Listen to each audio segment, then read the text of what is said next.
एक कॉन्सेप्ट देखते हैं आज वर्टिकल सर्कल पे, motion in a vertical circle.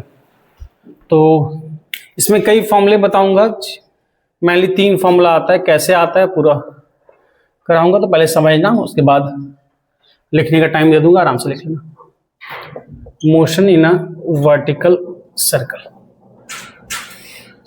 एक पार्टिकल है वर्टिकल सर्कल में मूव कर रहा है, तो motion in a vertical circle. ठीक है, तो देखते हैं।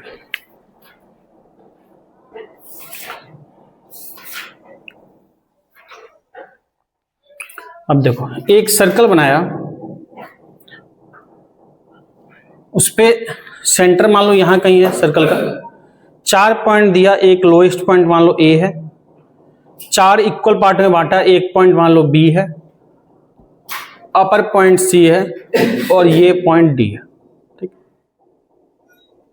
ये सर्कल कैसे बना? तो एक स्ट्रिंग है, स्ट्रिंग से एक मास लगा दिया, एक रस्सी है, रस्सी से मास लगा दिया, और रस्सी का एक हिस्सा अपने हाथ में पकड़े हैं और दूसरा हिस्सा पे मास है, और रस्सी को कैसे घुमा रहे हैं? वर्टिकल सर्कल में। अगर वर्टिकल सर्कल में घुमा रहे हुए हैं तो ये बात समझ में आ रही है कि स्ट्रिंग की जो लेंथ होगी उसका क्या काम करेगी? रेडियस का काम करेगी। तो स्ट्रिंग की जो लेंथ होगी वो इसके रेडियस का काम करेगी, ये बात समझ में आ रहा है।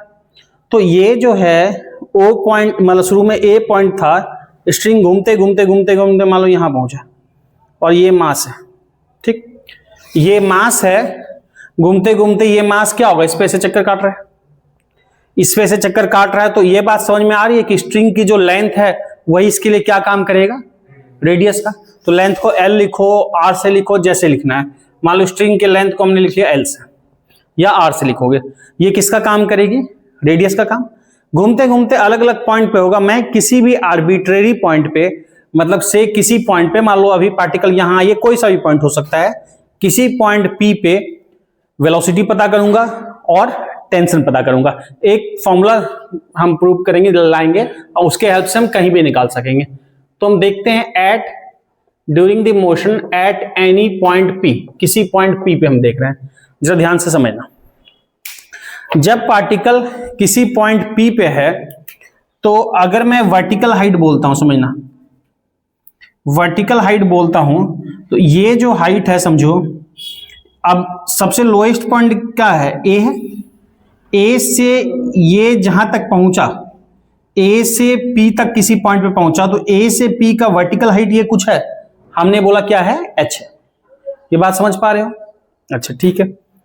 मुझे ये बता सकते हो कि ये एच है, ये लेंथ कितनी है? एल है। तो ये पूरी लेंथ कितनी होगी? ये पूरी लेंथ, ये भी तो रेडियस ही ना, तो ये पूरा लेंथ ओ ए भी क्या होगा? एल होगा। अगर मुझे निकालना है मान लो वर्टिकल हाइट, मतलब यहां से यहां तक पहुंचा, तो वर्टिकल जो हाइट हुआ, वर्टिकल डिस्प्लेसमेंट जो ट्रेवल हुआ, वो क्या है? एच। अगर मुझे एच निकालना है तो इस पूरे में से इसको करना पड़ेगा सब्ट्रैक्ट। इस पॉइंट को मान लो क्यू नाम दे दिया, तो मैं लिखूंगा कि एच हाइट या ए क्यू लिखूंगा, ओ ए माइनस तुम्हारा ओ क्यू। अच्छा, एक काम करते हैं, शुरुआत में ए पे इनिशियल पोजीशन था, यहां से घूमता जा रहा है सर्कल में, तो यहां से किसी एंगल पे कभी पहुंचा, हमने बोला किस एंगल पे? तो थीटा एंगल पे। ठीक, तो मुझे बता सकते हो कि ट्रायंगल दिख रहा है, एक ट्रायंगल ओ पी, और इसको हमने नाम दिया Q. Triangle O P Q दिख रहा है, तो इस ट्रायंगल में, in triangle O P Q, triangle O P Q में मुझे बात बताओ कि अगर मैं ओ क्यू लिखूंगा तो लिख सकता हूं एल कॉस थीटा। एंगल के साथ वाला कंपोनेंट क्या होता है? कॉस। ये एल है, तो ये कंपोनेंट क्या हो जाएगा? L cos theta. या तो ट्रायंगल से देखो या डायरेक्ट आप लिख सकते हो। ठीक है, जैसे लिखो तो ओ क्यू होगा एल कॉस थीटा। किसी को दिक्कत होती है, ट्रायंगल से लिखो, कॉस थीटा क्या लिखते हैं? B by H. तो कॉस थीटा इक्वल टू क्या लिखोगे? O Q by L. तो ओ क्यू इक्वल टू क्या हो जाएगा? L into cos theta. तो ये लेंथ निकल गई, O Q L cos theta. अब मुझे एच चाहिए, इसलिए एच मैं बोलूंगा, एच इक्वल टू बोल सकता हूं, बिल्कुल, यानी पूरा O A minus A Q. A Q की ओ क्यू? O Q. ये एच हाइट चाहिए मुझे, ए क्यू चाहिए, ए क्यू को मैं बोल सकता हूं पूरा ए ओ माइनस ओ क्यू, बोल सकते हैं। या मैं इसको ऐसे ही लिखता हूं जैसे लिखा है ए क्यू के टर्म में, तो ए क्यू क्या हाइट है, उसको हमने लिखा कितने हाइट पे पहुंचा पी पॉइंट पे, तो एच लिख सकते हैं। ओ ए क्या है, रेडियस ही तो है, तो ओ ए को लिख सकते हैं एल, और ओ क्यू क्या लिखा है एल कॉस थीटा। तो एच इक्वल टू, अगर एल को कॉमन ले लेंगे तो क्या आएगा, लिख सकते हैं ऐसे लिख सकते हैं L into 1 minus cos theta. कैसे आया वो तो ठीक है, साथ में याद भी रखना है 3 फॉर्मूला आएगा। पहला फॉर्मूला ये याद रखना है कि जब किसी पॉइंट पे P पहुंच रहा है, स्ट्रिंग की लेंथ L है, तो H इक्वल टू क्या होता है L into 1 minus cos theta. यहां पे थीटा कहां से एंगल है, वर्टिकल से एंगल है, इनिशियल OA से एंगल है। जितना थीटा चेंज होता जाएगा उस अकॉर्डिंग H वर्टिकल हाइट होता जाएगा। तो एक जनरल फॉर्मूला H का मिला, ये क्लियर है? बोलो, तुमको बालक जब बता रहे होते तब तुम लिख रहा होता है, सबसे बड़ा बात है एक बार समझ लो फिर आराम से लिखना, क्या बढ़िया। देखो बहुत तरीके हैं, अगर हमको लिखना है क्या, लिखना है ए क्यू को हम क्या लिखेंगे, लिख सकते हैं ओ A minus A Q. Sorry, मुझे क्या लिखना है, वर्टिकल हाइट लिखना है, तो वर्टिकल हाइट में क्या लिख रहा हूं, वर्टिकल हाइट लिख रहा हूं ए क्यू। यहां से यहां पहुंचा तो वर्टिकल डिस्प्लेसमेंट कितना ट्रेवल हुआ, एच या ए क्यू हम लिख सकते हैं ओ ए माइनस ओ क्यू। तो ओ ए माइनस ओ क्यू, ओ ए क्या है एल है, ओ ए क्या स्ट्रिंग की लेंथ यानी रेडियस एल है, और ओ क्यू हम ट्रायंगल से लिख सकते हैं, या तो सीधा कंपोनेंट समझ में आता है, ये लेंथ है एल और एंगल के साथ वाला कंपोनेंट क्या होता है कॉस थीटा। तो ओ क्यू, ये ओपी है एल, तो एंगल के साथ वाला कंपोनेंट क्या होगा ओ क्यू इस ट्रायंगल में, तो ये लेंथ क्या होगी एल कॉस थीटा। या फिर बहुत ही है तो आप ट्रायंगल से सिंपल देख लो, इन ट्रायंगल कंपोनेंट ट्रायंगल से ही लेते, पहले बताया हुआ भी है डायरेक्ट एंगल के साथ वाला कॉस। या ट्रायंगल में देखोगे ट्रायंगल ओपीक्यू दिख रहा है, इस ट्रायंगल में हम लिख रहे हैं कॉस थीटा। कॉस थीटा क्या होता है बी बाय एच, एंगल के सामने वाला क्या होता है पी, दूसरा क्या होता है बी। तो इस ट्रायंगल में O Q P, right angle triangle में बी क्या होगा ओ क्यू, बी होगा ओ क्यू, और एच, एच क्या है ओपी, ओपी बोले या फिर एल बोले, ओपी बोले या फिर एल बोले, तो ये क्या होगा एल, तो ओ क्यू यहां से क्या हो जाएगा, होगा एल कॉस थीटा। तो ऐसे लिखा, या कंपोनेंट डायरेक्ट पता है एंगल के साथ वाला कंपोनेंट कॉस होता है। तो एक तो ये हो गया फॉर्मूला। दूसरा, eight any point P point पे सब पता कर रहे हैं, किसी भी इंस्टेंट पॉइंट पे किसी टाइम पे वेलोसिटी पता कर रहे हैं एट उसी पॉइंट पे, एट एनी पॉइंट पी पे वर्टिकल हाइट पता किया, पी पे वेलोसिटी पता कर रहे हैं। ठीक, पी पे वेलोसिटी पता करने का क्या तरीका है, दो चीजें, या तो इक्वेशन ऑफ मोशन लगा दो या फिर एनर्जी कंजर्वेशन लगा दो, जैसे फाइंड करना चाहते हो। मैं दोनों तरीके बता देता हूं, दोनों एक ही बात है। इनिशियल पॉइंट पे वेलोसिटी कुछ होगा, यहां से चलना शुरू किया, तो यहां पे जो वेलोसिटी है ना, इसको हमने मान लिया u। इनिशियल पॉइंट पे जो वेलोसिटी है हमने मान लिया उसको u। लोएस्ट पॉइंट पे a पे वेलोसिटी u है। अगर मुझे इनिशियल पॉइंट की वेलोसिटी पता है पार्टिकल का a पे लोएस्ट पॉइंट पे, तो किसी पॉइंट p पे वेलोसिटी बतानी है। तो मुझे एक बात बताओ, यहां की वेलोसिटी पता है, यहां की वेलोसिटी बतानी है, इनिशियल वेलोसिटी u पता है, v बताना है, यहां से यहां तक का वर्टिकल हाइट h है जो हम निकाल चुके हैं, तो हमको v निकालना है, u पता है, h पता है, हम क्या लिखेंगे, और वर्टिकल सर्कल हो रहा है, वर्टिकली घूम रहा है, तो एक्सीलरेशन ड्यू टू ग्रेविटी लगता है g, तो v स्क्वायर इक्वल टू क्या लिखते हैं u स्क्वायर प्लस 2as। तो अगर मैं यहां पे लिखूंगा वेलोसिटी, तो एट p पे वेलोसिटी कितनी है, तो हमने मान लिया कि v है। यहां पे वेलोसिटी क्या है, हर पॉइंट पे टेंजेंशियली होती है, तो p पॉइंट पे जो वेलोसिटी है हमने माना v, और इनिशियल वेलोसिटी जो है वो गिवन है मान लो u। तो लेट, तो v स्क्वायर इक्वल टू क्या लिखेंगे u square plus simply 2as। अब देखो v वेलोसिटी v का स्क्वायर, इनिशियल वेलोसिटी क्या है u स्क्वायर, a को क्या लिखते हैं, अगर डाउनवर्ड को माइनस लिखा है अपवर्ड को प्लस, तो a equal to vertically downward क्या लगेगा g माइनस जी, तो a की जगह माइनस जी लिखा, और यहां से यहां तक आएंगे तो वर्टिकल डिस्प्लेसमेंट क्या होगा h, तो हम क्या लिखेंगे माइनस 2gh। तो यहां से अगर v लिखेंगे तो क्या लिखेंगे under root u square minus 2gh, under root u square minus 2gh। अब u स्क्वायर माइनस 2gh और h हम निकाल चुके हैं अभी, h क्या निकालने हैं l into 1 minus cos theta, तो इसके जगह h की जगह लिख देते हैं l into 1 minus cos theta. तो v इक्वल टू क्या आ गया under root u square minus 2gl into 1 minus cos theta. v equal to formula आया, किसी पॉइंट पे वेलोसिटी v जबकि हमको इनिशियल पॉइंट का वेलोसिटी u दे रखा है, g हमको पता होता है, स्ट्रिंग की लेंथ दे रखी है और अभी किस एंगल पे है इनिशियल से वर्टिकल से वो पता है, तो हम इस फॉर्मूले से निकाल सकते हैं under root U square minus 2gl into 1 minus cos theta. Clear है? ठीक, अब देखो इसको चाहते तो हम एनर्जी कंजर्वेशन से भी निकाल सकते हैं, एक ही बात है, मेनली आपको याद रखना है, ध्यान रखना है। कंपटीशन में ये, एकेडमिक में ये प्रूफ वगैरह नहीं है, तो कंपटीशन में कॉन्सेप्ट की क्लियरिटी के लिए प्रूफ ध्यान रखना है, मेनली है जो फॉर्मूला है वो यूज होगा, तो उसको ध्यान रखेंगे। अब एनर्जी कंजर्वेशन से भी लेकर लाया जा सकता है जो चीज इक्वेशन ऑफ मोशन से लाते हैं। अगर एनर्जी कंजर्वेशन से देखोगे ए पॉइंट और पी पॉइंट पे एनर्जी कंजर्व करा देते हैं, तो एनर्जी कंजर्व करा देंगे ए पॉइंट पे और पी पे एट पॉइंट ए, और energy at point A equal to energy at point B. Energy at point A equal to energy at point B. Energy कौन सी? मैकेनिकल एनर्जी, क्योंकि लॉस नहीं हो रहा तो काइनेटिक प्लस पोटेंशियल यही होगा, mechanical energy at point A equal to point B. A से ही हाइट मेजर कर रहे हैं, तो ए पे हाइट क्या है, रेफरेंस इसको लेना है 0, तो ए पे पोटेंशियल एनर्जी कितनी है 0। काइनेटिक एनर्जी कितनी है, एम मास का ऑब्जेक्ट है, मान लो एम मास का ऑब्जेक्ट है, काइनेटिक कितना होता है हाफ mv स्क्वायर, और ए पे वेलोसिटी हम क्या बोले हैं u, तो हाफ mu स्क्वायर। जब P पे आएगा, P पे क्या होगा, अच्छा एट पॉइंट P है ना, B नहीं है, P है ना, A और P पे देख रहे हैं किसी पॉइंट P पे, तो A और P पे एनर्जी कंजर्व करा है, A पे और P पे, तो यहां पे क्या लिखेंगे, यहां पे पोटेंशियल एनर्जी क्या होगी mgh, vertical height, height h चुका है तो mgh प्लस काइनेटिक एनर्जी, यहां पे स्पीड क्या है v, तो काइनेटिक एनर्जी क्या लिखेंगे हाफ mv स्क्वायर। यहां भी देखोगे सबसे m कॉमन लेके क्या होगा कैंसिल, इससे गया काम तमाम है। देखोगे तो इक्वेशन मोशन टाइप ही बन जाएगा जो पहले आया वैसा ही रिलेशन हो जाएगा। इसको जब लिखोगे तो इधर लाओगे तो V square minus U square, उसको उधर भेजोगे क्या आ जाएगा GH, या फिर इसको एक तरफ ले आए वी स्क्वायर, इसको लाए माइनस यू स्क्वायर, अब दोनों में 2 है by 2, half V square minus half U square equal to क्या आएगा GH, या फिर V square minus U square equal to 2GH, या इधर भेजोगे तो V square equal to U square plus 2GH, जैसे लिखना है, तो यही तो इक्वेशन आ गया।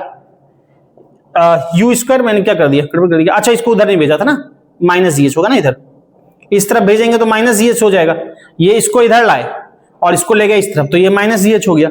तो बात सेम ही है, चाहे आप इक्वेशन ऑफ मोशन लगा लो या फिर एनर्जी कंजर्व कराओ, वही रिजल्ट आएगा। तो फिर मैं करके दिखाऊंगा ना, सेम बात होगी। तो ये 2 चीज निकला, 3 चीज निकालते हैं हम, एक किसी भी पॉइंट पे वर्टिकल हाइट कितनी हुआ, दूसरा किसी भी पॉइंट पे वेलोसिटी कितनी हुई, इसको मिटा रहे हैं, किसी भी पॉइंट पे वेलोसिटी कितनी हुई, और तीसरा निकालते हैं किसी पॉइंट पे टेंशन कितना है, किसी पॉइंट पे टेंशन, तो टेंशन भी उसी पॉइंट पे निकाल रहे हैं एट एनी पॉइंट पी। अब देखो टेंशन एक जनरल फॉर्मूला मिल जाएगा, फिर किसी भी पॉइंट पे एट पॉइंट पी, ठीक है ना, किसी पॉइंट पी जो कि थीटा एंगल पे है उस पे निकाल रहे हैं।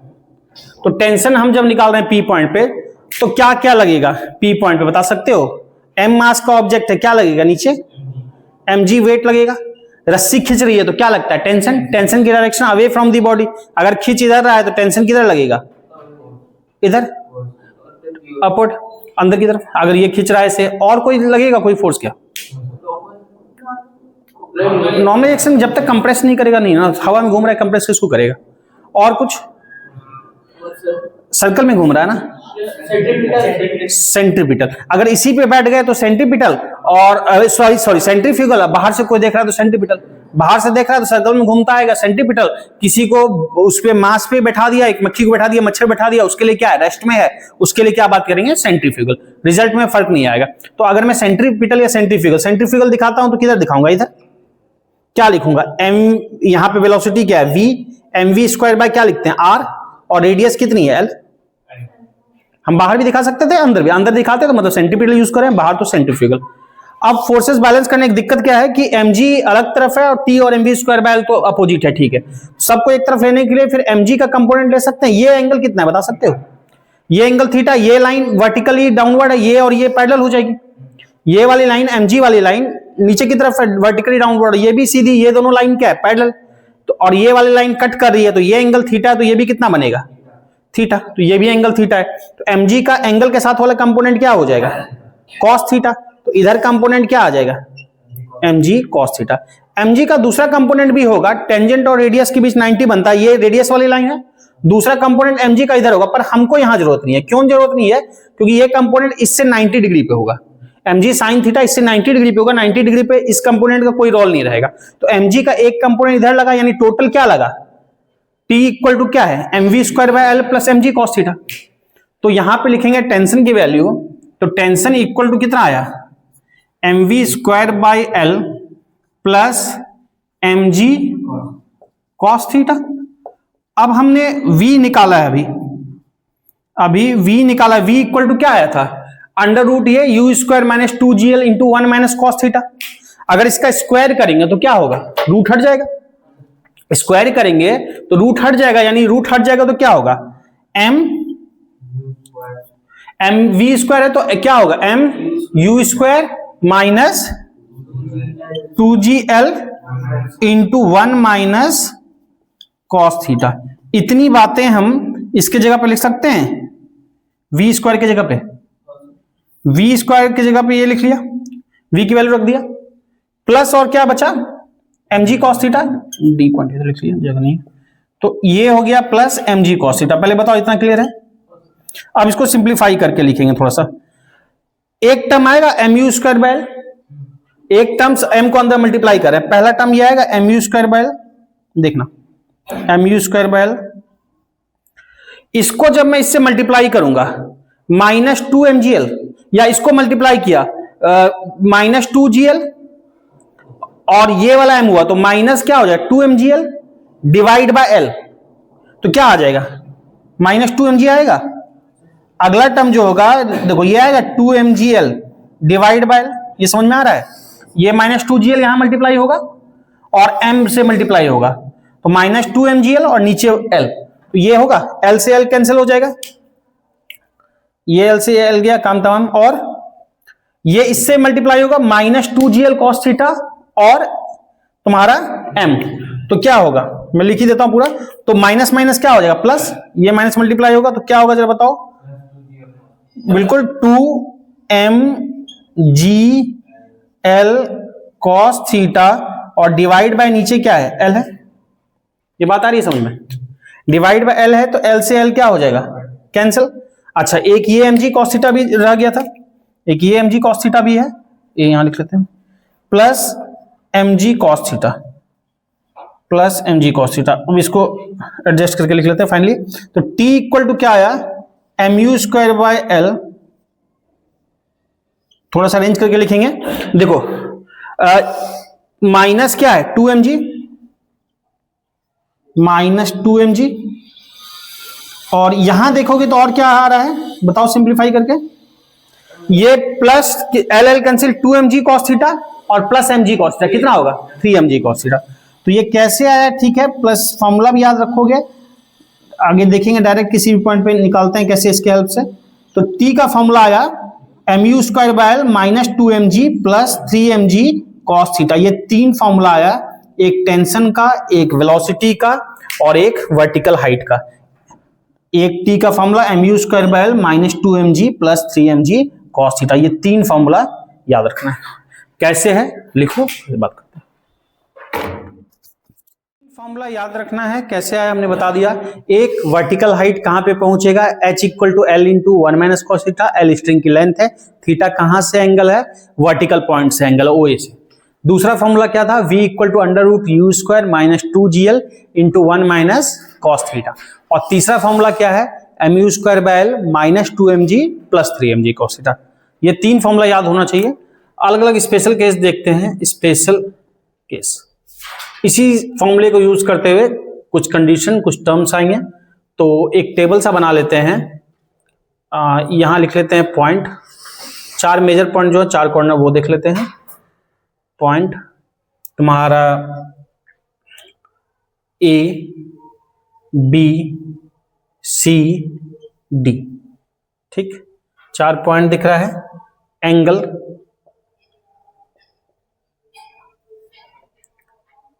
वेलोसिटी का मैग्नीट्यूड, मेनली वेलोसिटी, स्पीड किस पॉइंट पे क्या है, वेलोसिटी, ठीक, और फोर्थ टेंशन, टेंशन। हर पॉइंट पे पता करेंगे। अब जरा जल्दी जल्दी हम मुझे बताओगे कहां से एंगल ले रहे हैं, OA से वर्टिकल। जब पार्टिकल B पे होगा तो कितना एंगल बन जाएगा OA से, कितना बन जाएगा जल्दी बताओ, 90 बन जाएगा। यहां OA से एंगल ले रहे हैं, जब पार्टिकल B पे होगा तो एंगल क्या बनेगा 90। अच्छा सबसे पहले A पे ही बात हो रही है, तो A पे एंगल क्या होगा 0। A पे एंगल थीटा से लिखे हैं तो A पे एंगल तो 0 डिग्री होगा। A पे वेलोसिटी क्या है, U है, क्वेश्चन में गिवन भी था। नहीं इच्छा अगर देखना ये उल्टा के तो देख लो, cos थीटा A पे एंगल क्या है 0, cos 0 की वैल्यू क्या होती है 1, तो 1 माइनस 1 क्या हो जाएगा 0, ये वाला टर्म 0 हो जाएगा। तो V equal to under root U square मतलब U, ऐसे भी A पे U तो था ही, माने थे ठीक। A पे टेंशन कितना होगा, टेंशन का फॉर्मूला क्या निकला है mu square by L minus 2mg plus 3mg cos theta. A पे एंगल क्या है 0 डिग्री, इसमें 0 रखो जरा, थीटा की जगह पे 0 रखो, क्या होगा cos 0 की वैल्यू 1, तो कितना हो जाएगा जरा बताओगे, कितना हो जाएगा mu स्क्वायर बाय L क्या होगा mu square by L minus 2mg और cos 0 1 होता है plus 3mg, minus 2mg plus 3mg कितना होगा, यहां मिटा दें मतलब प्लस mg ना। तो अगर लिखते हैं T इक्वल टू जल्दी जल्दी A पे मान लो देखा mu स्क्वायर बाय L, मैं डायरेक्ट ही लिखूंगा समझ में आ जा रहा है, कोई इसमें खास नहीं है। cos 0 की वैल्यू क्या होती है 1 होती है, तो ये कितना हो जाएगा 3mg और 3mg और 2mg कितना हो जाएगा mg, तो कितना आ जाएगा ये डायरेक्ट लिखूं mu square by L plus mg, mu square by L plus mg, ये होगा टेंशन। B पे एंगल कितना हो जाएगा जब पार्टिकल B पे पहुंचेगा, तो OA से क्या एंगल होगा 90 नहीं हो जाएगा, क्योंकि सारा एंगल इस वाले लाइन से ही ले रहे हैं ना, इस वाली लाइन से, तो इस वाली से कितना हो जाएगा थीटा 90, तो 90 एंगल हो गया, तो V कितना हो जाएगा यहां 90 रखो, cos 90 क्या होगा cos 90 0, cos 90 0, तो ये 1 माइनस 0 क्या होगा 1, तो अंडर रूट क्या आ जाएगा u स्क्वायर माइनस 2gl, तो वेलोसिटी कितनी हो जाएगी under root u square minus 2gl, ये बताओ क्लियर है। टेंशन कितना हो जाएगा 90 रखो, cos 90 क्या होगा 0, ये वाला पूरा टर्म 0 हो जाएगा, तो कितना बचेगा mu square by L minus 2mg, clear है। अच्छा C पे आएगा तो एंगल कितना बन जाएगा, उसी लाइन से C पे आएगा तो एंगल यहां से जस्ट अपोजिट आ जाएगा, ये पूरा एंगल कितना हो जाएगा 180, तो 180 अब यहां पे रखोगे cos, ये एंगल हो जाएगा 180, V बताओ कितना होगा, cos 180 की वैल्यू कितनी होती है, cos 180 बताया है -1, तो cos 180 -1, तो ये -1 हो गया, तो माइनस माइनस क्या हो जाएगा प्लस, तो ये क्या हो जाएगा 2, तो ये 2 इंटू 2 क्या हो जाएगा 4, तो कितना आएगा जरा बताओगे under root u square minus 4gl, ये हो जाएगा। अच्छा ठीक, टेंशन कितना हो जाएगा cos 180 -1, ये कितना हो जाएगा mu square by L minus 2mg, ये -1 तो कितना हो जाएगा -3mg, और -3mg माइनस 2mg कितना होगा -5mg, आ रही है बात समझ में, तो कितना आ जाएगा ये बताओ mu square by L -5mg, ठीक। अच्छा D पे जाएगा तब एंगल कितना हो जाएगा बालक, और A पे आ जाएगा तब 270 होगा ना, D पे आएगा तो यहां से क्या होगा ये 180 और ये 90, 180 प्लस 90 क्या होगा 270, तो एंगल क्या हो जाएगा 270, ऐसे हर पॉइंट पे किसी एंगल पे निकल जाएगा, लेकिन 4 ब्रॉड पॉइंट पे लिए 270। cos 270 की वैल्यू,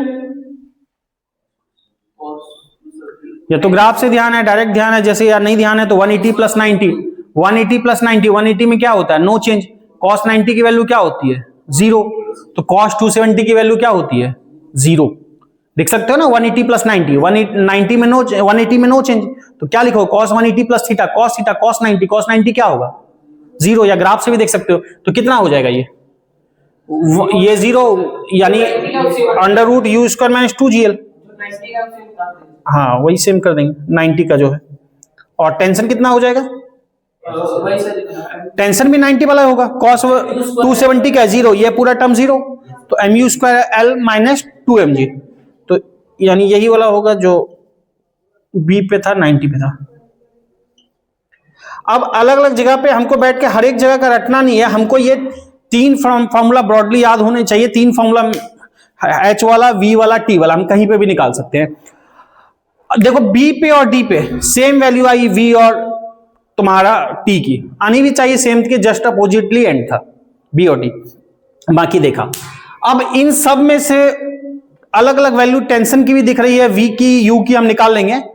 टेंशन पे अगर आते हैं तो इनमें से सबसे ज्यादा टेंशन कौन सा दिख रहा है? वैल्यू देखो सबका लिखा है, सबसे बड़ा कौन दिख रहा है? जल्दी बताओ। 4 दिख रहा है ना, मतलब A पे दिख रहा है ना, mu²/L+mg। तो मैक्सिमम टेंशन कौन सा है? ये। और मिनिमम कौन दिख रहा है?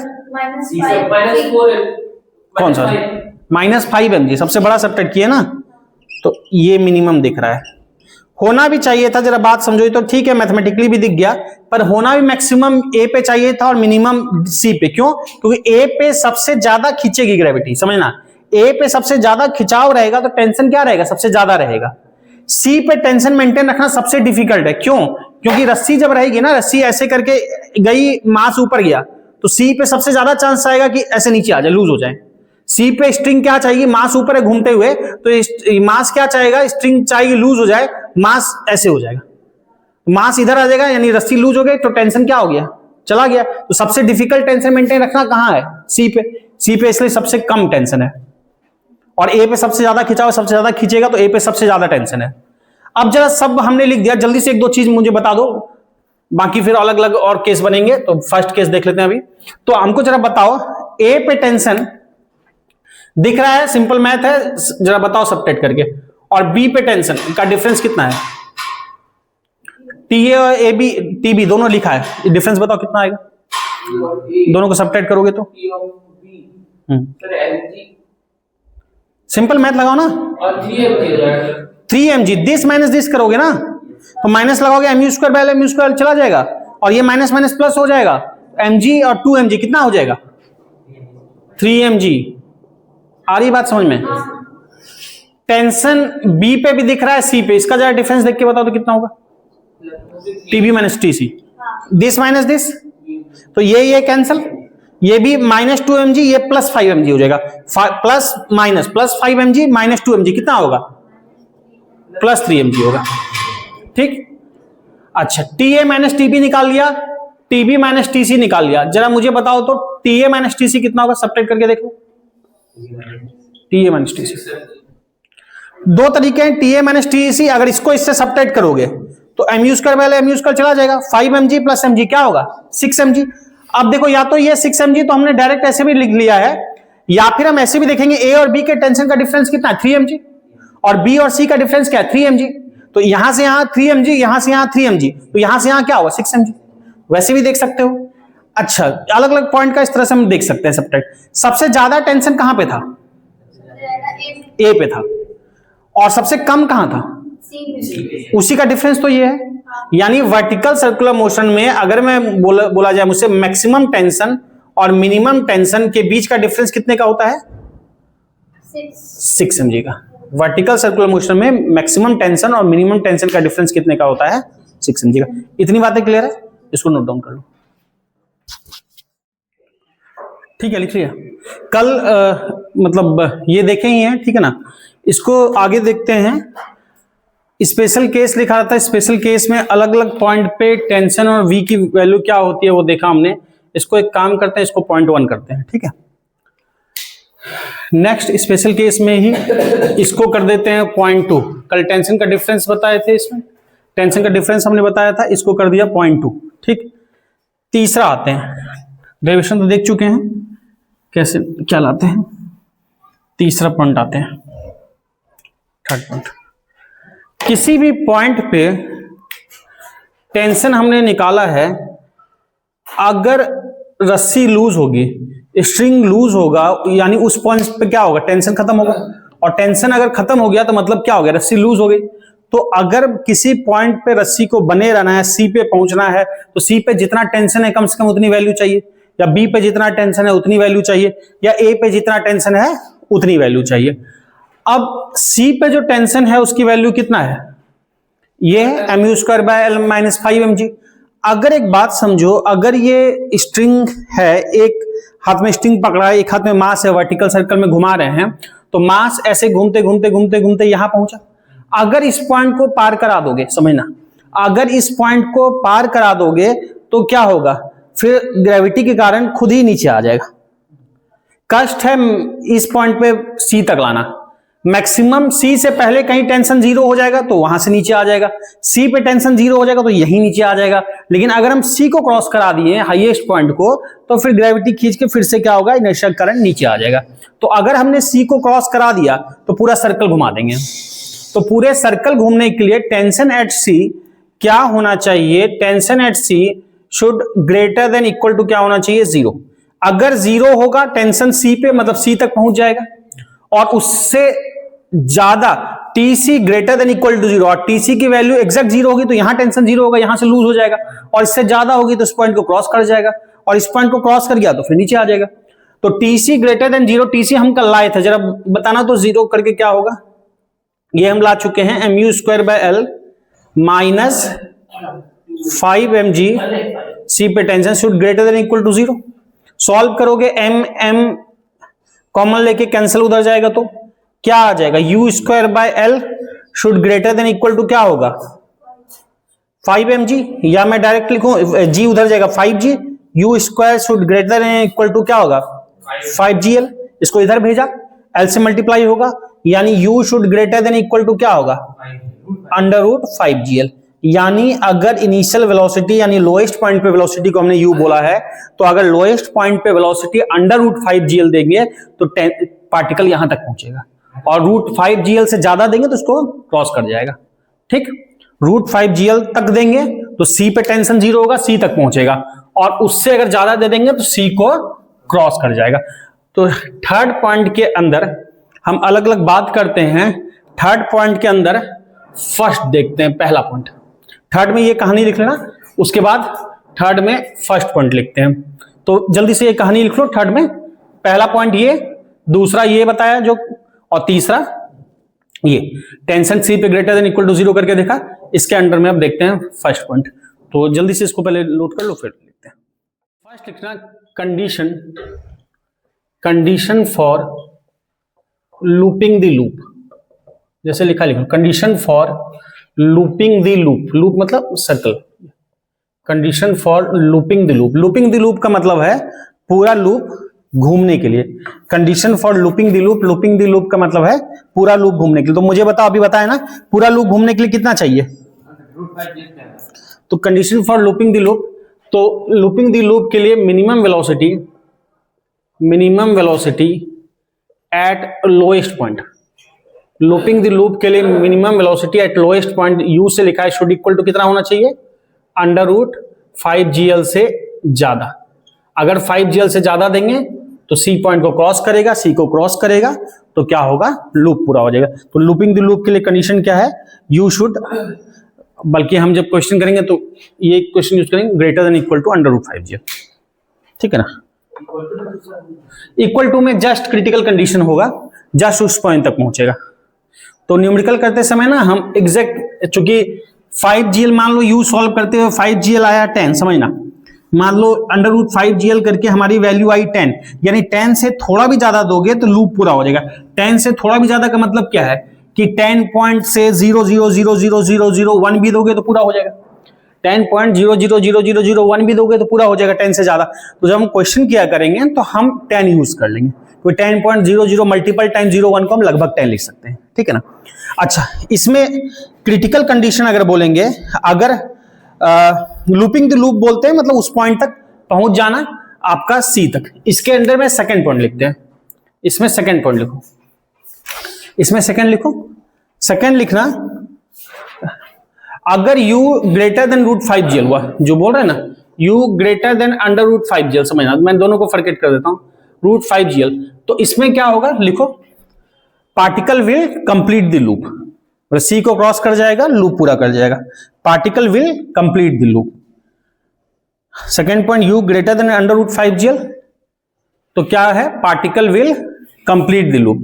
देखो under root equal to greater than equal to 5gl को बोलते हैं इस कंडीशन को लूपिंग द लूप। मतलब लूप एक तरह से लूप में पहुंच जाना, मतलब हाईएस्ट पॉइंट तक पहुंच जाना या क्रॉस करना, दोनों कंडीशन। अंडर रूट 5gl हुआ तो क्या होगा, ये पूरा होगा सर्कल। और अगर u रूट 5gl के इक्वल हुआ, इसको बोलते हैं क्रिटिकल कंडीशन। क्रिटिकल किसको बोलते हैं, क्रिटिकल मतलब जिसके जहां से पूरा का पूरा फेनोमेनन चेंज हो जाता है। पूरा का पूरा फेनोमेनन चेंज होने का मतलब क्या है कि जैसे यहां पे इससे पहले जाओगे तो सर्कल ही पूरा नहीं होगा, और यू रूट 5gl से ज्यादा जाओगे तो सर्कल पूरा कंप्लीट हो जाएगा। यानी ये जो रूट 5gl वेलोसिटी ये सेपरेट कर रहा है सर्कल पूरा होने और ना होने को, इस चीज को बोलते हैं क्रिटिकल। कहीं भी क्रिटिकल नॉर्मल मेडिकल टर्म में भी ऐसा नहीं बोलते हो। सर खांसी का इलाज करने जाते हो, डॉक्टर बोलेगा क्या है, बोला नहीं अब तो बहुत मुश्किल है, क्रिटिकल कंडीशन है, नहीं बोलेगा। क्रिटिकल मतलब पता नहीं आदमी आईसीयू में क्या होगा, पता नहीं। कहीं भी क्रिटिकल वर्ड आप इसमें भी पढ़े होगे या लाइट चैप्टर में पढ़े होगे, टोटल इंटरनल रिफ्लेक्शन या पढ़ेंगे। क्या है, अब तक लाइट क्या हो रहा था, आपका एक मीडियम से दूसरे मीडियम में जा रही थी, एक पर्टिकुलर से ज्यादा आया एंगल से तो लाइट उसी मीडियम में लौट गई, पूरा का पूरा फेनोमेनन चेंज हो गया, तो उसको उस एंगल को क्या बोलते हैं, क्रिटिकल एंगल। इससे ज्यादा पे पूरा फेनोमेनन ही चेंज हो गया। उसी तरह से क्रिटिकल टेम्परेचर, तो क्रिटिकल वही यूज करते हैं। तो critical you under root 5gl को क्या लिखेंगे, लिख लो u equal to under root 5gl। ये है critical condition for critical condition under root 5gl, critical condition for vertical looping, critical condition for vertical looping, यानी पूरा लूप घूमने के लिए critical condition for vertical looping, critical condition for vertical looping. यानी इससे कम होगा तो लूप पूरा नहीं होगा, इससे ज्यादा होगा तो लूप पूरा हो जाएगा। ये फर्केट कर रहा है, डिवाइड कर रहा है दोनों को। अब देखो अगर रूट 5gl मिल जाएगा तो इतना तो सिक्योर है कि C तक पहुंच जाएगा। B तक पहुंचने के लिए B पे टेंशन जितना है उससे ज्यादा होना चाहिए। अगर B पे टेंशन 0 करेंगे तो B तक तो पहुंच जाएगा, फिर आगे नहीं जा पाएगा। तो B पे जो टेंशन की वैल्यू है उसको जरा 0 करो, तो B पे टेंशन को 0 करो और हमको बताओ। B पे टेंशन को 0 किया तो कितना आएगा, U equal to under root 2gl। B पे टेंशन निकाला है, जल्दी से कर लो। टेंशन एट B 0 करो, U आएगा अंडर रूट 2gl। मतलब रूट 2gl देंगे तो कहां तक पहुंचेगा, B तक पहुंचेगा। तो अब सेकंड थर्ड लिखा ना, अब इसी में आगे देखते हैं। इफ U या मैं पूरा लिख देता हूं, tension at B equal to 0, तो टेंशन B क्या लिखा है, mu square by L minus 2mg। तो mu square by L minus 2mg equal to क्या है, 0 करके देखते हैं। तो U equal to under root 2gl, मतलब अंडर रूट 2gl होगा तो B तक पहुंचेगा, उससे ज्यादा होगा तो B को पार कर जाएगा। तो अगला जो कंडीशन हम बनाएंगे, थर्ड बनाया ना, फोर्थ कंडीशन बनाते हैं इस बेसिस पे। फोर्थ कंडीशन जो बनाएंगे, यानी U रूट 2gl से ज्यादा हो और 5gl से कम हो। इनिशियल वेलोसिटी 2gl से, इनिशियल वेलोसिटी रूट 2gl से ज्यादा दी गई है और रूट 5gl से कम है। अगर इनिशियल वेलोसिटी रूट 2gl से ज्यादा है और रूट 5gl से कम है, इस केस में क्या होगा जरा समझना। रूट 2gl से ज्यादा है तो इस पॉइंट को क्रॉस कर जाएगा, और रूट 5gl से कम है मतलब C से पहले ही कहीं टेंशन 0 हो जाएगा। मतलब टेंशन 2gl से ज्यादा है तो B, और इससे कम है 5gl मतलब C से पहले, यानी B और C के बीच में कहीं पे टेंशन 0 हो जाएगा। B और C के बीच में कहीं पे टेंशन 0 हो जाएगा। टेंशन 0 होने से क्या होगा, रस्सी लूज होने लगेगी। तो टेंशन दो वजह से 0 हो सकता है, टेंशन दो वजह से 0 हो सकता है। एक रस्सी मतलब दो तरीके से 0 हो सकता है, एक रस्सी लूज होकर नीचे आ जाए तो भी 0 होगा, और एक टेंशन 0 अगर रस्सी ही टूट जाए। टेंशन मतलब लूज तभी हो सकता है ना, पत्थर की वजह से खिंचा है ना, या मास की वजह से खिंचा है ना, तो टेंशन 0 या तो मास समेत लूज नीचे आ जाए, या रस्सी कट जाए या काट दिया जाए किसी तरह, तो काट दिया जाए तो भी मास क्या होगा, अलग हो जाएगा, तो भी लूज हो जाएगा। ठीक, अब जब रूट 2gl से 5gl के बीच में आ रहा है ना, तो जरा वेलोसिटी देखना क्या आएगा। वेलोसिटी जो है रूट 2gl से 5gl के बीच में, तो वेलोसिटी कितना आया, ये आया, B पे इतना है, C पे इतना है, B पे इतना है, तो 2gl से 5gl मतलब मैक्सिमम 5gl से कम होगा। हम एक मिनट के लिए सोच रहे हैं, मान लो 5gl से कम कुछ सोच रहे हैं, मान लो 4gl, रूट 2gl और रूट 5gl के बीच में रूट 4gl आएगा, आएगा। तो कोई सी वेलोसिटी, मान लो वेलोसिटी सोच रहे हैं रूट 4gl। अब हमको एक बात बताओ, B और C के बीच में बी और सी मान लो के बीच में यहां कहीं किसी जगह पे वेलोसिटी हर पॉइंट पे कैसे लग रही है, टेंजेंशियली लग रही है, और टेंशन मैं बोल रहा हूं कहीं पे जीरो हो गया, मान लो यहां पे जीरो हो गया, ठीक, टेंशन जीरो है और वेलोसिटी क्या चाह रही है, इधर लेके जाना, पार्टिकल की इनर्शिया के कारण वेलोसिटी क्या चाह रही है, इधर लेके जाना, तो टेंशन जीरो हो गया पर पार्टिकल का इनर्शिया के कारण इधर वेलोसिटी है, तो ऐसे में क्या होगा कि ये जो पार्टिकल है, क्योंकि वेलोसिटी पॉजिटिव है, तो पार्टिकल क्या होगा, ये इससे अलग हो जाएगा, टूट के चला जाएगा। समझ में आ रही है बात? तो पार्टिकल टूट के चला जाएगा तो अच्छी बात है, पर पाथ कैसा होगा ये बता सकते हो? टूट के चले जाएगा। कैसा पाथ होगा?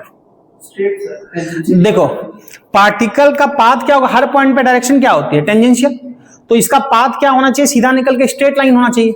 लेकिन चैप्टर पढ़े हो ये आपका प्रोजेक्टाइल मोशन, अगर पार्टिकल का अगर तुम्हारा इनिशियल वेलोसिटी कुछ गिवन है, किसी एंगल पे प्रोजेक्ट किया जाए और हर पॉइंट पे कांस्टेंट फोर्स लगे, तो पाथ कैसा हो जाता है, पैराबोलिक। यहां पे हर पॉइंट पे एक्सेलरेशन ड्यू टू ग्रेविटी लग रही है ना डाउनवर्ड, तो ग्रेविटेशनल फोर्स डाउनवर्ड लग रहा है, वो नीचे खींचना चाह रहा है, इक्वली हर पॉइंट पे लगेगा, और पार्टिकल क्या है तुम्हारा, सीधा निकलना चाह रहा है, तो ऐसे केस में क्या होगा, पाथ पैराबोलिक पाथ हो जाएगा, जस्ट लाइक प्रोजेक्टाइल का पाथ। तो इसका पाथ क्या हो जाएगा इस केस में, पैराबोलिक। लिखो सीखो, लिखो कंडीशन लिखो, particle will not follow in this case particle will not follow, in this case मतलब ये वाला कंडीशन, √2gl से 5gl के बीच में हो जब you, in this case particle will not follow circular motion, particle will not follow circular motion, full stop.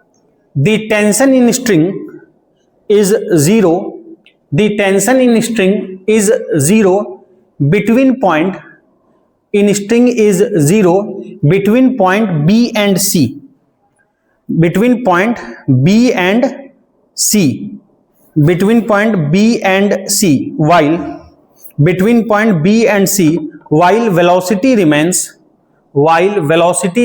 positive, B and C, while velocity remains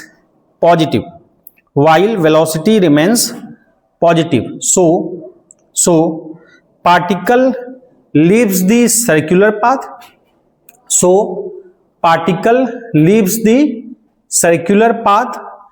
and follow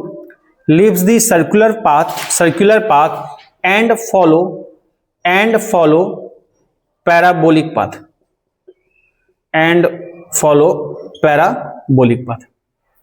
parabola का path होता है, follow parabolic path. Clear है?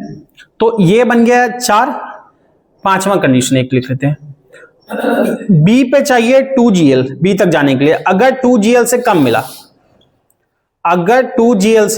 कम मिला initial velocity तो क्या होगा, अगर 2gl मिलेगा तो बी तक पहुंचेगा, 2gl से कम मिलेगा तो बी से पहले ही टेंशन जीरो हो जाएगा। तो अगर यहां पे गया ना, समझना, इधर कहीं अगर ये काम हो रहा है तो ऐसे में क्या होगा कि ग्रेविटी कारण क्या होगा, ये इधर आ जाएगा, ग्रेविटी कारण इधर आ जाएगा, फिर इनर्शिया कारण क्या होगा, लोएस्ट पॉइंट को क्रॉस करेगा, फिर इधर चला जाएगा, फिर हाइट पे गया, फिर ग्रेविटी इधर कर देगी, फिर ग्रेविटी कारण इधर आएगा, तो ए के अबाउट क्या करने लगेगा, ऑसिलेट करने लगेगा। तो लिख लो इसको, लिख लो, इन दिस केस यू जो है greater than equal to √2gl, in this case particle will oscillate about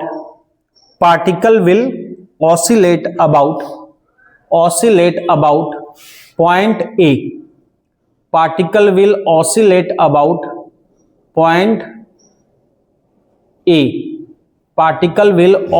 about point A, तो पार्टिकल क्या करेगा, पॉइंट ए के अबाउट क्या करेगा, ऑसिलेट करेगा। पहले इतनी बातें क्लियर हो गई अलग अलग। अब देखो, तो ये कंडीशन देख लेना। उसके बाद हमको एक बात बताओ कि हॉरिजॉन्टल सर्कुलर मोशन में, जब हॉरिजॉन्टली घूम रहा है सर्कुलर मोशन में, क्या स्पीड कांस्टेंट हो सकता है? स्पीड कांस्टेंट नहीं, हॉरिजॉन्टल सर्कुलर मोशन में दो तरह का सर्कुलर मोशन बताया था ना, एक यूनिफॉर्म एक नॉन यूनिफॉर्म। यूनिफॉर्म उसको बोला था जिसमें कांस्टेंट स्पीड से घूम रहा है, वेलोसिटी नहीं बोल रहा, मैं स्पीड बोल रहा हूं। तो स्पीड कांस्टेंट सर्कुलर मोशन में एक केस में हॉरिजॉन्टल में, यूनिफॉर्म सर्कुलर मोशन के केस में स्पीड कांस्टेंट हो सकता है, नॉन यूनिफॉर्म में नहीं हो सकता, लेकिन कभी हो सकता है। यानी कि तुम्हारे यूनिफॉर्म में हो सकता है। वर्टिकल सर्कुलर मोशन में भी क्या स्पीड कांस्टेंट हो सकता है? वर्टिकल सर्कुलर मोशन में भी क्या स्पीड कांस्टेंट हो सकता है? हो सकता है किसी केस में क्यों? वेलोसिटी लगेगा ना सर। वेलोसिटी लगेगा मतलब हमें स्पीड की बात कर रहा हूँ, वेलोसिटी की बात ही कहाँ कर रहा? एंगुलर मोशन है सर। अभी वर्टिकल सर्कुलर मोशन में उतना कोई खतरनाक बात नहीं पूछा, सिंपल पूछ रहा हूँ। अगर टेंशन वर्टिकल सर्कुलर मोशन में क्या स्पीड कांस्टेंट हो सकता है? वेलोसिटी मैं नहीं बोला, वेलोसिटी तो होगा ही नहीं किसी भी सर्कुलर मोशन में, चाहे हॉरिजॉन्टल हो चाहे वर्टिकल हो, क्योंकि डायरेक्शन हर पॉइंट पे चेंज करता है। तो वेलोसिटी तो किसी में किसी भी टाइप के मोशन में कभी कांस्टेंट नहीं हो सकता। लेकिन हॉरिजॉन्टल सर्कुलर मोशन में एक केस बनता है यूनिफॉर्म सर्कुलर मोशन का, जहां स्पीड क्या होता है? कांस्टेंट होता है। यहां पे क्या कभी स्पीड कांस्टेंट हो सकता है? क्यों? इसमें ऑल टाइम ग्रेविटी अलग अलग है वो तो, ग्रेविटी तो बात अलग अलग नहीं बोलेंगे बालक। ग्रेविटी देखो, ग्रेविटी अलग बोलना वर्ड गलत है। अभी ग्रेविटेशन जब तक पढ़े नहीं है, जब पढ़ लेंगे ना, देखो यहाँ पे जितना भी हम कर रहे थे या जो भी डेरिवेशन किए, सब में हम जी को जी ही लेते हुए रखे हैं, मतलब 9.8 रखते हुए करें, क्योंकि जी वेरी करेगा तो मामला अलग हो जाता है। तो अभी जितना भी चैप्टर टिल ग्रेविटेशन से पहले पढ़ रहे हैं, वहां पे हम जी को ऑलमोस्ट कांस्टेंट मान रहे हैं। जी की हाइट चेंज, जी कब चेंज होता है? बहुत हाइट पे, लगभग अर्थ के सरफेस से ऊपर ग्रेविटेशन में जाएंगे, 32 किलोमीटर ऊपर जाएंगे ना, तो जी 1% घटता है। हम जो यहाँ बात कर रहे हैं, किसी पार्टिकल को, बॉल को फेंक रहे हैं, प्रोजेक्टाइल को फेंक रहे हैं, ये सर्कुलर में घूम रहा है, सर्कुलर मोशन में, ये बहुत ज्यादा हाइट अगर बात करते हैं 100 मीटर 200 मीटर बहुत हाइट है, तो हम इतना बात कर रहे हैं, तो उस हाइट पे लगभग जी की वैल्यू कांस्टेंट ही होते हैं। तो जी हम कांस्टेंट ही ले रहे हैं। अभी जी को वेरिएबल लेंगे तो फिर जी का अलग कैलकुलेशन होगा, जी कांस्टेंट ले रहे हैं। अरे बालक, वी का फॉर्मूला हमने लिखा है ना, √u² - 2gl × 1 - cos थीटा, देखा ना? तो v √u² - 2gl × 1 - cos theta, हर पॉइंट के लिए थीटा अलग अलग हो रहा है ना, हर पॉइंट पे v की वैल्यू चेंज हो रही है ना, v का मैग्नीट्यूड, तभी तो ये लिखा भी हर पॉइंट, यहाँ a पे v अलग है, b पे अलग है, c पे अलग है, d पे अलग है। यहां हर पॉइंट v का तो फॉर्मूला आ गया था ना हमारे पास, √u² - 2gl × 1 - cos थीटा। तो इस फॉर्मूले से तो साफ ही दिख रहा है कि v कांस्टेंट हो ही नहीं सकता, क्योंकि हर पॉइंट पे क्या चेंज होगा? थीटा चेंज होगा। हर पॉइंट पे थीटा चेंज होगा तो हर पॉइंट पे अलग अलग स्पीड होती है। तो वर्टिकल सर्कुलर मोशन में कभी भी स्पीड कांस्टेंट नहीं हो सकता, क्योंकि हर पॉइंट पे v की अलग अलग वैल्यू मिलेगी। और काइनेटिक एनर्जी का क्या फॉर्मूला होता है? ½ mv²। तो क्या वर्टिकल सर्कल में काइनेटिक एनर्जी कांस्टेंट हो सकती है? नहीं हो सकती, क्योंकि हर पॉइंट पे स्पीड चेंज कर रहा है। क्या हॉरिजॉन्टल सर्कुलर मोशन में काइनेटिक एनर्जी कांस्टेंट हो सकती है? हॉरिजॉन्टल के यूनिफॉर्म केस में हो सकती है, क्योंकि यूनिफॉर्म में ½ mv² होता है। बात समझ में आया? तो अगला पॉइंट इसका लिख लो, जो बना रहे थे होल पॉइंट, तीसरा का पहला, दूसरा, तीसरा का ये पॉइंट चला था ना 5, तीसरा का 5 पॉइंट चला था, चौथा पॉइंट लिख लो, 4th पॉइंट। इन हॉरिजॉन्टल, छठा नहीं बोला कि ये तो देखो पहला पॉइंट था एक में ये सब केस देखा, फिर दूसरा पॉइंट टेंशन वाला था, तीसरा कहां पे इनिशियल वेलोसिटी क्या होती है, जो अलग अलग जगह हम देख रहे थे, तुम्हारा कंडीशन, वो तीसरे के अंदर ये 5 कंडीशन थी। फिर चौथा पॉइंट लिखते हैं, लिखो चौथा, लिखो in horizontal circular motion speed may remains constant. In horizontal circular motion, speed may remains constant. Bracket में लिखना in uniform circular motion. May remains constant. Bracket में लिखना in uniform circular motion. ठीक है?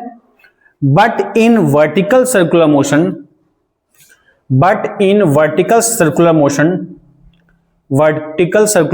speed always changes. हर point पे speed क्या होगी? Change करेगी। Speed always changes, so kinetic energy may remain constant. Kinetic energy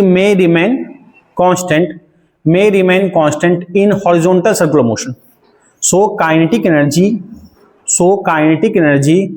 may remain constant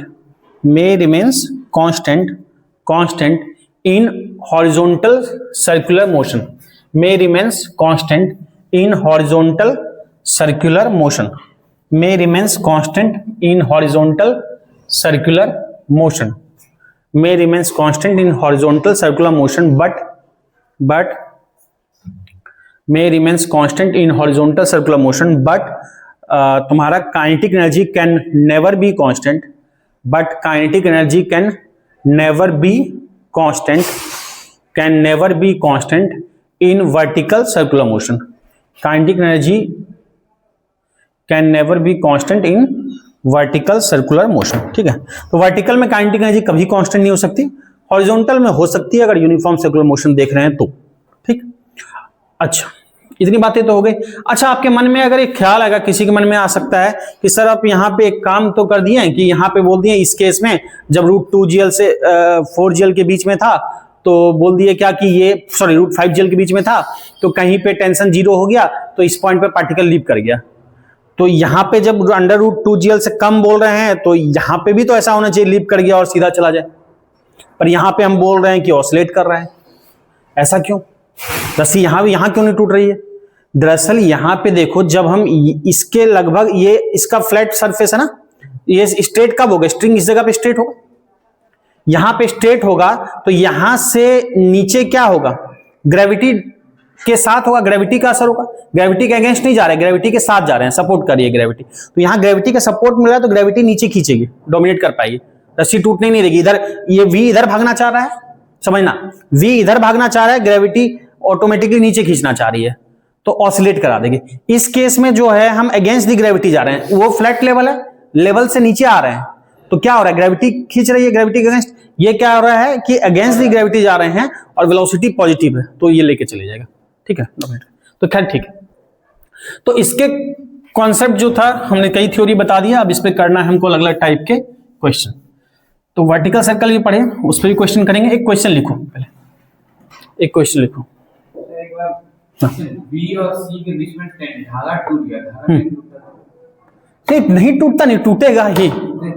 मतलब ये नहीं है कि अभी तोड़ दिए ऐसा कि अगर टूटता है तो टूटेगा ही. क्यों? क्योंकि इसकी वेलोसिटी पॉजिटिव रह जाएगी. इधर वेलोसिटी इसको इधर लेके जाना चाह रही है. ठीक है, वेलोसिटी इधर लेके जाना चाह रही है और टेंशन क्या हो गया? 0 हो गया. तो टेंशन क्या हो गया? 0 हो गया.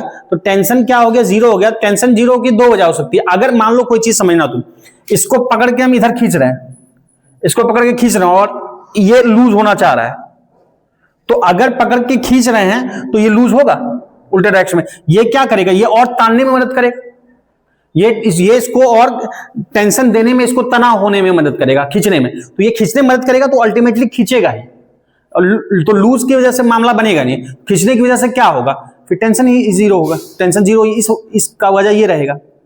समझ में आ रही है बात? जब ये इधर आएगा ना, जब इधर आएगा तो क्या होगा कि ये तुमको जो टेंशन है, टेंशन इसको ये जो ग्रेविटी है वो नीचे लाना चाह रही है, तो यहां मामला इसका अलग है और ये इसको इसलिए ऐसा होगा. ठीक है, तो मतलब ऐसा नहीं है कि कभी टूटेगा, ये टूटेगा ही.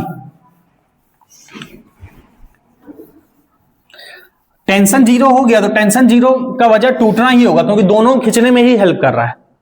तो खींचने की वजह से क्या होगा? वो वेलोसिटी खींच के ले जाना चाह रहा है, रस्सी को लूज होने नहीं देगा. रस्सी को अगर लूज होने नहीं दे रहा है तो टेंशन 0 होने का एक ही कारण हो सकता है, क्योंकि T0 करके हम देख रहे हैं, तो T0 होने का एक ही वजह हो सकता है कि रस्सी टूट जाए. ठीक है, अब क्वेश्चन लिखो. अब क्वेश्चन लिखो, अलग अलग क्वेश्चन लिखो. If u equal to √4rg. अब आपको वही 3 फॉर्मूले याद रखने हैं, बाकी कॉन्सेप्ट तो रहेगा. h equal to r into 1 - cos theta, v equal to √u² - 2gl into 1 - cos theta, और तीसरा t equal to mu²/l - 2mg + 3mg cos theta. तो लिखो if u equal to, u lowest point की velocity है. ठीक है ना, यहां पे u क्या है? लोएस्ट पॉइंट की वेलोसिटी. मैं लिखा नहीं रहा. If u equal to √4rg लिखा है बोर्ड पे. Calculate height from the lowest point, calculate height from the lowest point where particle leaves the circle. Calculate height from lowest point where particle leaves the circle. यहां पे मैं हर चीज नहीं लिखा रहा, पूरा क्वेश्चन का लैंग्वेज नहीं लिखाया, मतलब वही है. r क्या है यहां पे? r रेडियस ऑफ सर्कल है. ठीक है, आपको हाइट बताना है लोएस्ट पॉइंट से कितना होगा. जल्दी से ट्राई करो.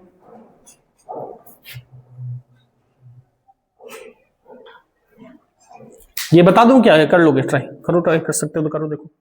वर्टिकल सर्कुलर मोशन का केस था ना, क्वेश्चन तो जो सॉल्व करेंगे जो आएगा ठीक है, आप सीधा भी समझ सकते हो कि आंसर कितना आना चाहिए। तो ये 4 पॉइंट हमने नाम दिया था ए बी सी डी, हमने लेंथ को एल से लिखा था, यानी स्ट्रिंग की लेंथ को एल से लिखा था, यहाँ पे इसने किसको इससे लिखा है, आर से लिखा है। अब इनिशियल वेलोसिटी यू था, जरा बात समझना, इनिशियल वेलोसिटी यू है, हमने अलग अलग कंडीशन लिखाया हुआ है। √4rg, √4rg कहां से कहां तक में, जब बी तक पहुंचने के लिए कितना चाहिए होता था, √2rg, सी तक जाने के लिए √5rg, सी तक जाने के लिए क्या चाहिए, √5rg, बताया अभी, सी तक √5rg, तो √4rg इन दोनों के बीच में है। √4rg कितना है, √4rg तुम्हारा 2rg यहां तक के लिए, 5rg यहां तक के लिए, इसके बीच में, यानी पार्टिकल जो लीप करेगा इन दोनों के बीच में ही कहीं करेगा। बात समझ रहे हो, बी और सी के बीच में। तो अगर मुझे लोएस्ट पॉइंट से हाइट चाहिए तो ये तो रेडियस आर है, ये रेडियस आर है, और ऊपर सी तक जाओगे ये भी कितना होगा, आर है, तो आर क्या हो जाएगा, 2r, 2r क्या है, डायमीटर। हमारा आंसर कितना होना चाहिए, बी और सी के बीच में, मतलब आर से बड़ा होना चाहिए, 2r से छोटा होना चाहिए। ये बात अब जितना सॉल्व कैसे, आर से 2r के बीच में बहुत नंबर है, आर से 2r के बीच में इनफाइनाइट नंबर है, किसी दो के बीच में इनफाइनाइट नंबर होता है। आर से 2r मतलब 1 और 2 के बीच में 1.1, 1.2, 1.001 इनफाइनाइट नंबर है, मतलब आंसर जो होगा लेकिन हमारा आर से 2r के बीच में आएगा। पहले बोलो ये बात क्लियर है।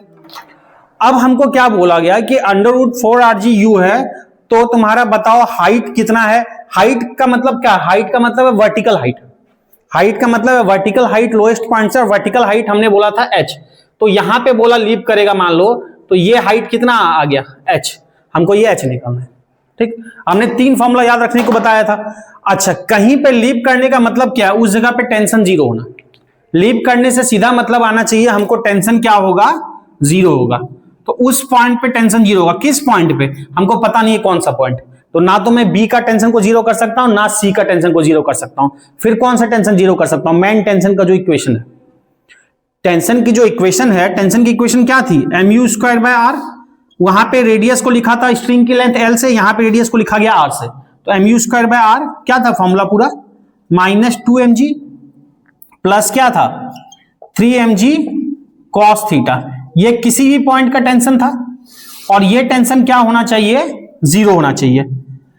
u कितना गिवन है, √4rg, क्वेश्चन में गिवन है u √4rg, तो u के जगह पे u², तो 4rg का स्क्वायर मतलब क्या हो जाएगा, 4rg बाई r, ये होगा -2mg plus 3mg cos theta. इससे क्या होगा, इससे हम एंगल पता कर पाएंगे किस एंगल पे है। अब क्या है, ये समझ में आया कि किसी पॉइंट पर लीप करने का मतलब उस पॉइंट पे टेंशन 0 कर दो। तो टेंशन की जनरल इक्वेशन क्या थी, यही थी, mu²/l, यहां रेडियस को लिखा गया r से, तो r -2mg plus 3mg cos theta 0। u के वैल्यू बोला है कितना दिया गया, तो √4rg, तो u² इक्वल टू हो जाएगा 4rg। सॉल्व करेंगे, r से r चला जाएगा, m सबसे कॉमन लेके कैंसिल, g सबसे कॉमन लेके कैंसिल, तो बचेगा बेसिकली क्या, 4 - 2 मतलब 2 + 3 cos theta equal to 0, 2 + 3 cos theta equal to 0। तो यहां से cos थीटा लिखेंगे तो क्या लिखेंगे, -2 उधर जाएगा और बाई 3, तो cos थीटा इक्वल टू ये होगा -2/3। तो हमको cos थीटा की वैल्यू मिल गई, यानी cos थीटा की इस वैल्यू पे, यानी theta equal to cos inverse this value पे क्या होगा, टेंशन 0 होगा। ठीक, हमसे क्या पूछा गया है, वर्टिकल हाइट पूछा गया ना, यानी वर्टिकल हाइट का फॉर्मूला भी निकाला था क्या, h इक्वल टू क्या होता है, l इंटू बताया था 1 - cos थीटा, रेडियस l था, यहां रेडियस क्या है, r है, तो h इक्वल टू क्या बोलेंगे, r इंटू 1 - cos थीटा, और r कितना है, r ही रखा है, 1 - cos थीटा, ध्यान देना जरा सा यहाँ पे, 1 - cos थीटा, cos थीटा जितना भी आया -2/3, तो -2/3 रखेंगे, क्योंकि cos थीटा +2/3 नहीं आया, -2/3 तो वही रखेंगे, क्योंकि cos माइनस की वैल्यू का मतलब अलग एंगल, प्लस की वैल्यू का अलग एंगल। तो cos माइनस क्यों आया, क्योंकि यहां से एंगल लेते थे, यहां 90, ये 90 से 180 के बीच में होगा एंगल, और ASTC रूल बताया 90 से 180 के बीच में cos थीटा क्या होता है, नेगेटिव, तो cos थीटा की वैल्यू इसलिए -2/3 आई है। तो खैर जो भी है यहां पे रख दिया, इसको सॉल्व करते हैं, r माइनस माइनस क्या हो जाएगा, प्लस, तो ये कितना हो जाएगा, एलसीएम लोगे 3 और +3 + 2 क्या 5 हो जाएगा। तो आंसर क्या होगा 5r/3। तो इस हाइट पे लीव करेगा h = 5r/3। 5r/3 देखो कितना है 2r से छोटा है ना, तो आंसर ये होगा। समझे बात को, जिस पॉइंट पे लीव करने का बोलेगा उसको पॉइंट पे टेंशन क्या कर देंगे 0 कर देंगे, तो टेंशन 0 कर देंगे, h निकाल लिया। तो एक कैसे आया ठीक है, और जनरल अगर ध्यान भी रह जाए तो कई क्वेश्चन में हम डायरेक्ट भी यूज कर पाएंगे। तो यहां से तुम्हारा वर्टिकल से 5r/3 पे लीव कर दिया, लेकिन अलग अलग केस में। तो यहां 4rg के केस में ये अलग केस में अलग होगा, बात समझे, तो इसको नोट कर लो। देखो ये क्वेश्चन लिखो, देखो a small block is kept, a small block is kept on top of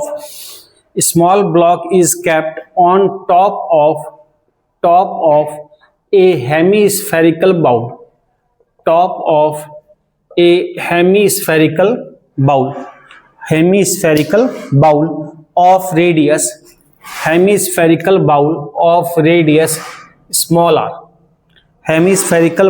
of radius small r, ठीक, रेडियस स्मॉल r, ठीक।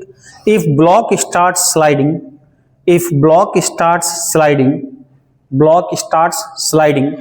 Then calculate height from the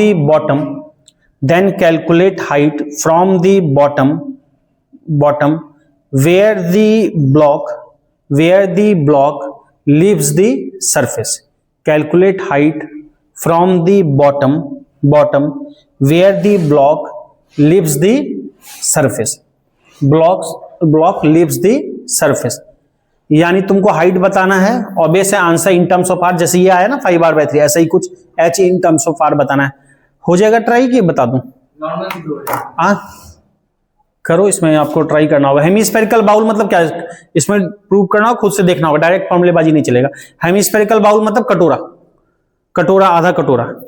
तो सर वो जो हाँ बोलो, हाँ तो सर वो पूरा ऐसे हेमिस्फेरिकल है या फिर वो ऐसे गोल है?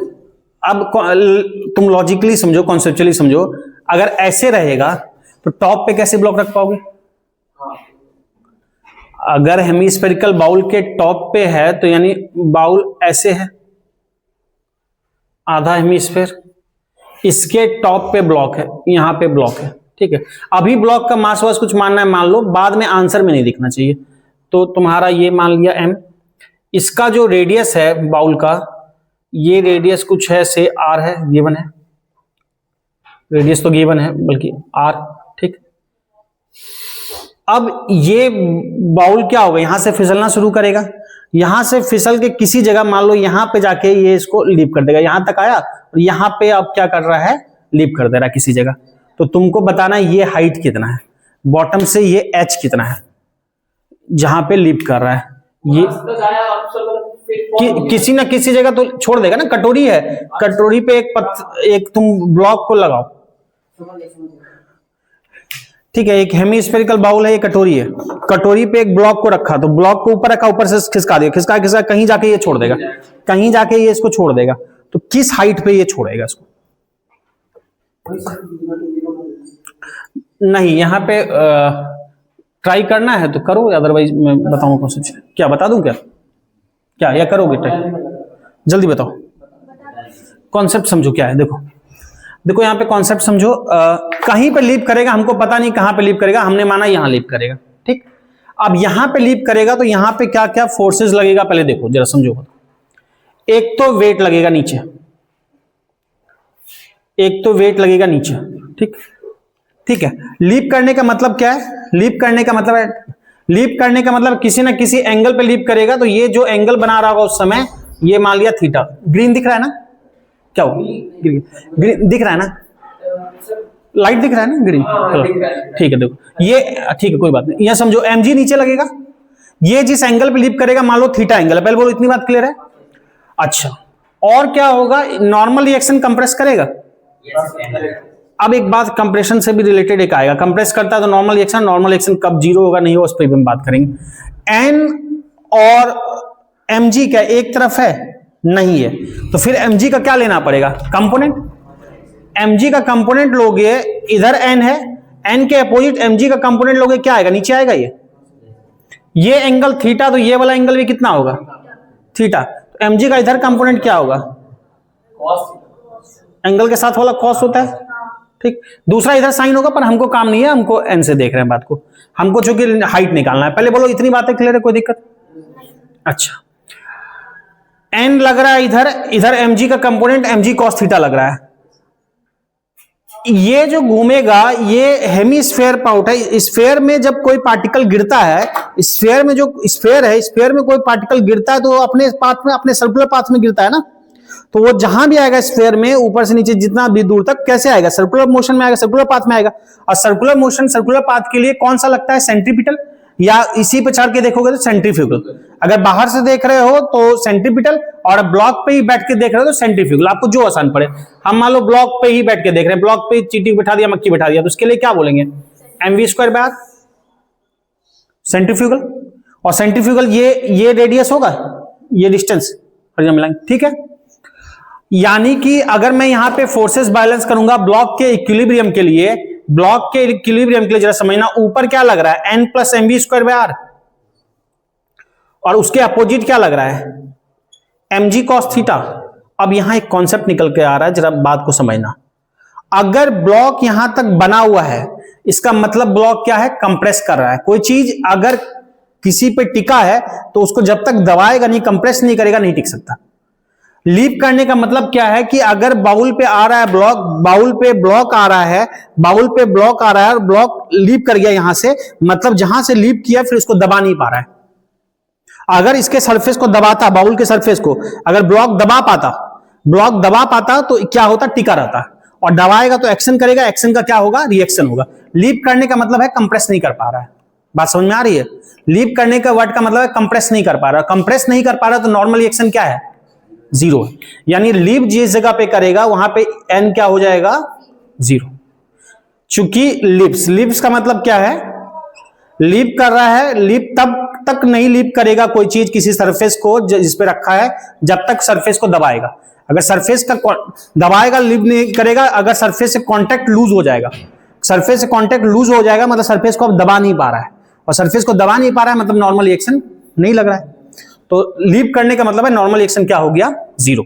तो इस केस में mv²/r = mg cos theta, m से m कैंसिल हो जाएगा, तो v² = क्या हो जाएगा, r उधर चला जाएगा, rg cos थीटा। इस m से m कैंसिल हो जाएगा, तो v² = बोलेंगे rg cos थीटा। यहां तक तो मामला ठीक है। अब हमको क्या है, ठीक है, rg cos थीटा, पर आंसर हमको क्या चाहिए, ये सब हम जो मानना है मान लो, थीटा वगैरह सब, लेकिन आंसर उसी डेटा में चाहिए जिसमें क्वेश्चन है। क्वेश्चन में केवल r दिया है, तो हमको एक थीटा भी नहीं चाहिए, तो थीटा हम हटाते हैं, एक काम करते हैं। अब देखो ट्रायंगल हमको दिख रहा है, हमको h चाहिए, तो एक ट्रायंगल दिख रहा है ये वाला, इस ट्रायंगल को कुछ नाम दे दो। मान लो इस पॉइंट को नाम दे दिया P, इस पॉइंट को नाम दे दिया O, इस पॉइंट को नाम दे दिया Q, इस पॉइंट को।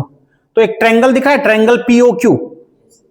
तो इन ट्रायंगल POQ में अगर मैं देख रहा हूं, इन ट्रायंगल POQ, उस ट्रायंगल में मुझे बताओ, मुझे H और R में रिलेशन चाहिए, यानी cos थीटा लिखना है, cos थीटा घटाना है। तो cos थीटा क्या हो जाएगा, B/H होगा। तो cos थीटा B, ये P होगा, ये B होगा। B मतलब वर्टिकल हाइट H, और H का मतलब 90 के सामने वाला ये रेडियस है। तो cos थीटा H/R लिखेंगे, पहले बताओ कोई दिक्कत है? तो cos थीटा हम लिख लेते हैं H/R, तो RG cos थीटा की जगह लिख लिया H/R। तो R से R गया, यानी क्या हो जाएगा, v² = क्या आया, GH। अब दिक्कत क्या, हमको H बताना है, पर V भी तो क्वेश्चन में नहीं गिवन है ना, V भी क्वेश्चन में नहीं गिवन है, और H बताना है, तो 2 अननोन रह जा रहा है हमारा, V और H 2 अननोन है। 2 अननोन एक इक्वेशन से सॉल्व नहीं हो सकता। 2 अननोन सॉल्व करने के लिए हमको 2 इक्वेशन चाहिए, तो एक और इक्वेशन बनाना पड़ेगा। एक और इक्वेशन क्या कॉन्सेप्ट यूज करके बना सकते हैं, एक और इक्वेशन बना सकते हैं। मान लो पहली पोजीशन यहां थी 1 और दूसरी पोजीशन यहां आई 2, 1 और 2 पे एनर्जी कंजर्व करा सकते हैं। 1 और 2 पे चूंकि लॉस नहीं हो रहा तो मैकेनिकल एनर्जी कंजर्वेशन करा देते हैं। तो 1 और 2 पे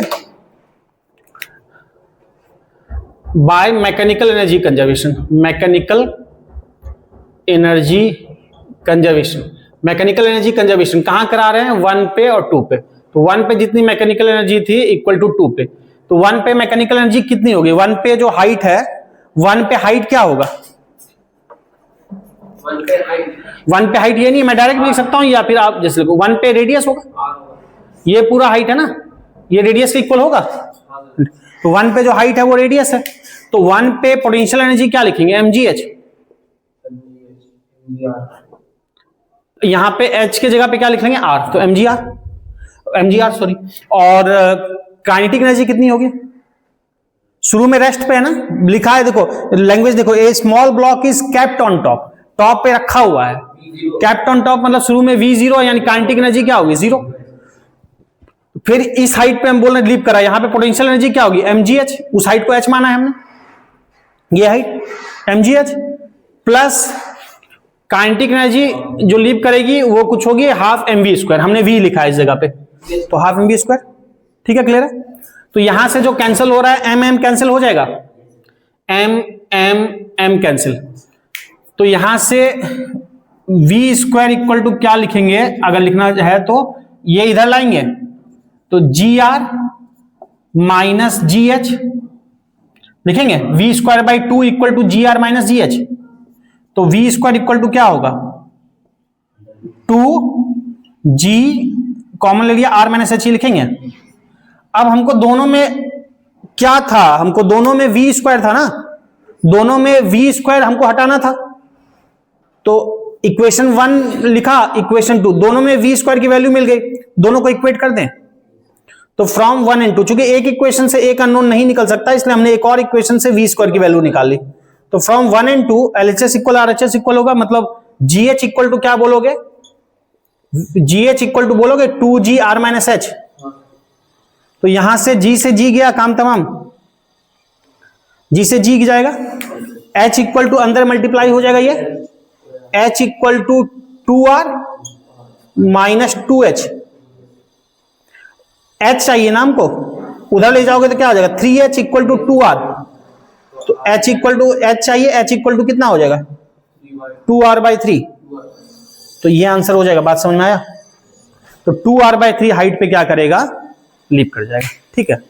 तो इससे पहले क्वेश्चन तो कॉन्सेप्ट से किया, जो भी आना था, मतलब फॉर्मूले से कर लिया, यहां कॉन्सेप्ट से किया, और ये वाला रिजल्ट, इससे पहले वाला तो u अलग अलग केस में अलग अलग निकलेगा, √4rg था, √3rg में अलग निकलेगा, अलग अलग केस में अलग निकलेगा, पर ये तो एक फिक्स केस निकल गया कि अगर हेमिस्फेरिकल बाउल होगा तो बॉल लीप कहां पे करता है, 2r/3 पे। तो इसको एज अ रिजल्ट भी कैसे आया, ठीक है, ध्यान रख सकते हो, कई टाइप के क्वेश्चन में हम कल भी करेंगे, देखेंगे, डायरेक्ट हम यूज कर लेंगे, ठीक है, डेटा दिया होगा डायरेक्ट यूज कर लेंगे, तो एज अ शॉर्ट नोट्स में अपडेट भी कर सकते हो ये रिजल्ट, और बाकी कैसे आया प्रोसेस हमने बता दिया, ठीक है, इसको नोट डाउन कर लो, बाकी कल देखेंगे।